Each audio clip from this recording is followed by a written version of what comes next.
سلام دوستان، امروز با هم میریم یک غذای 100% ایرانی به اسم حلیم بادمجان رو تهیه کنیم که بسیار خوشمزه است و لذیذ.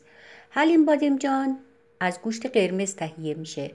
من از گردن گوسفند استفاده کردم که خیلی لذیذ میکنه حلیم بادمجان رو. حلیم بادمجان رو میتونین به عنوان پیش غذا یا غذای اصلی استفاده کنین. گوشت رو با پیاز و ادویه‌جات گذاشتم تا کامل پخته و حالا سرد شده و اونو ریشش میکنم. در ضمن بگم گوشت حدود 700 گرم بود. یک لیوان عدس رو بعد از شستن با کمی نمک میذارم تا بپزه. کامل باید بپزه. 100 عدد پیاز بزرگ رو خورد میکنم به شکل خلالی و تفت میدم. میخوام کامل تفت بخوره. بعد از اینکه یه مقدار زیادی تفت خورد بهش زردچوبه، زنجبیل و فلفل سیاه اضافه میکنم. یه مقداری هم میزنم و پیاز رو از روی حرارت برمیدارم. 5-6 عدد بادمجان متوسط رو به یکی از شکل‌هایی که قبلا آموزش دادم و لینک اونا رو براتون میذارم تفت بدین یا سرخ کنین.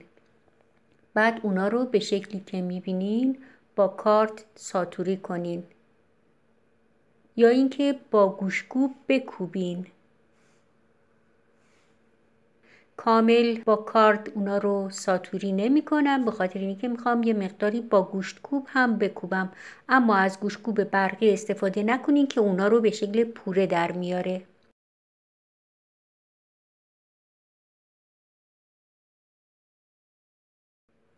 بعد پیاز داغ رو بهش اضافه میکنم.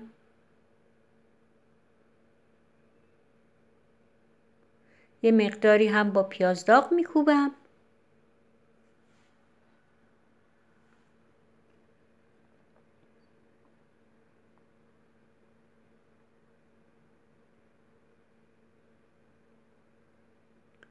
عدس پخته شده رو بهش اضافه میکنم. ببینین عدسمون کاملا پخته.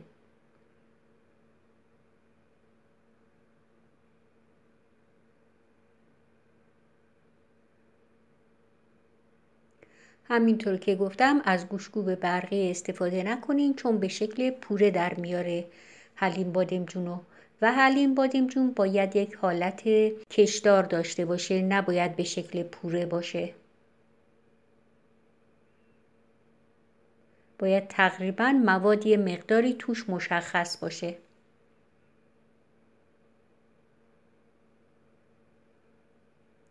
حالا گوشت گردن که پختم و ریشش کردم اضافه میکنم.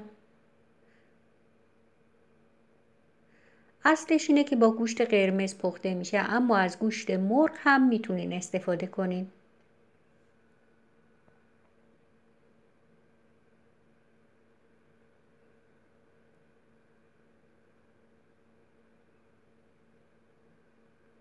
ببینین بافتش باید این شکلی باشه.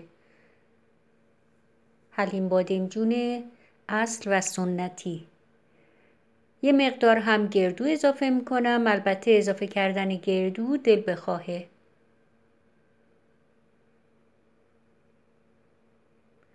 دو سه قاشق کشک رو توی چند قاشق آب حل میکنم.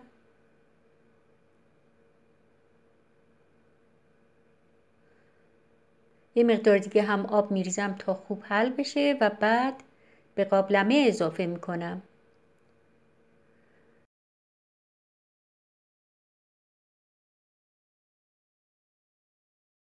برای اینکه میخوایم بذاریم روی حرارت و یه مقداری با هم بپزن و طعم‌ها با هم یکی بشه، پس بهتر اینه که یه لیوان دیگه آب بهش اضافه کنم.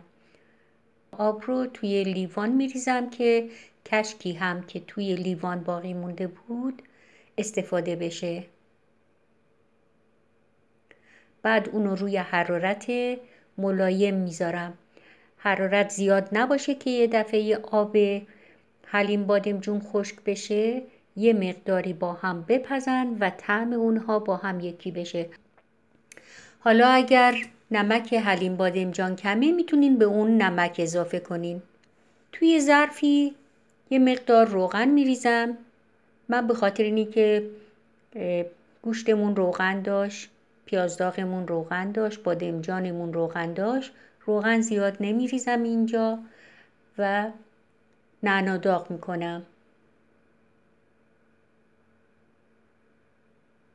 نعنا داغ رو روی حلیممون که روی حرارت هست میریزم